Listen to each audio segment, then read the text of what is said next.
বাংলাদেশ পুঁজিবাজারে বিনিয়োগ করেছি শুধু লাভের জন্য, কিন্তু দেখছি এই শেয়ার বাজারে ঢুকে আজকে আমরা অবহেলিত, আমাদের টাকা পয়সা সবগুলাই মনে হারিয়েছি। এইখানে আমরা মানবতার জীবনযাপন করতেছি। আমাদের বিনিয়োগকারী আমার মতো আরও অনেকেই আত্মহত্যা দিয়েছে, কিন্তু তারপরে আমরা আশাবাদী এখনও রয়েছি, বাজার একদিন হবে। কিন্তু কি দেখতেছি, দেখলাম যে পুঁজিবাজারের এসএসসি ডিএসসির মধ্যে সব হাসেম কাসেম অবস্থায় সবাই পরিচালনা করতেছে। আজকে ও খায়, কালকে সে খায়, যারে বিশ্বাস করি সে আমাদের লুটপাট করে সব কিছু নিয়ে গেছে। এই দেখেন আমাদের পোর্টফোলিও জিরো হয়ে আছে। এই জন্যে মনে করি এই বাংলাদেশে এই দুর্নীতিবাজ, এই লুটেরা, এদেরকে প্রতিহত করতে হবে।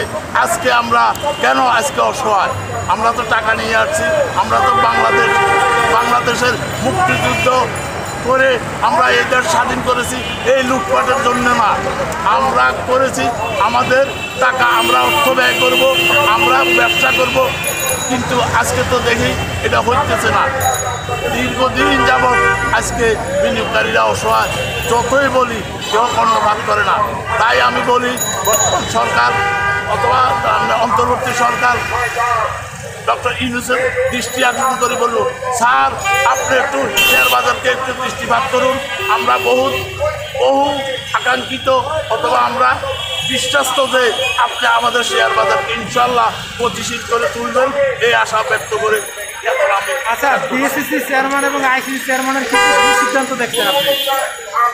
এসিসি চেয়ারম্যান অথবা মাকসুদ সাহেব, বর্তমান ওনার উপর আমরা খুব আস্থা রেখেছি, কিন্তু দেখা গেছে সে কী করে, কিছু শেয়ার হোল্ডার যখন একটা শেয়ার যখন একটু দিকে উঠতে চায় তখন সে ওই শেয়ারকে পরে দিয়া তাদেরকে জরিমানা করে আমাদের শেয়ার হোল্ডারদেরকে একটা বিতর্কিত করে তুলে। মানুষের ভয় পায়, কতক্ষণ পরে সেই মনে করে তাদেরকে জরিমানা করে।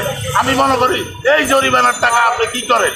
এই যে আপনার জরিমানা করে এই যে শেয়ার বাজার থেকে টাকাগুলো তো তারা শেয়ার বাজার টাকাই দিতেছে আপনাদের, তো আপনি এই টাকাগুলো আপনি লক আপ করে আপনি ব্যাংকবন্দি করে আজকে এই বাজারকে ক্ষতিগ্রস্ত করেছে। আমি মনে করি আপনি এই সব এটাও একটা দুর্নীতির আমি মনে করি অংশ। আপনি এসব দুর্নীতি ছাড়েন, আর আপনি যদি এই শেয়ার বাজারকে যদি গতিশীল করতে না পারেন আপনি পদত্যাগ করুন। আপনি কেন আমাদেরকে মরাকে আবার মারতে আসছেন? আমরা তো এমনিই মরা। এই জন্য আমি বলি এই শেয়ার বাজারে যারা মনে করেন যে এসিসি ডিএসসিতে যারা পরিচালক হিসেবে বসে আছে, এর হলো হাসেম কাসেম। কিছুদিন আগে আসছিল সালমান এফ রহমান দরবের বাবা, সে আমাদের ওই যে মনে করেন সুটকির বাজারে বিদায় চকিদার, ঠিক তদ্রুপ আজকে মাকসুদ আমাদের এই চকিদার হয়েছে টাকার বাজারে, সেও এইভাবে টাকা লুণ্ঠন করতেছে। আমি মনে করি তাহলে আমাদের এই অর্থ যায় কোথায়?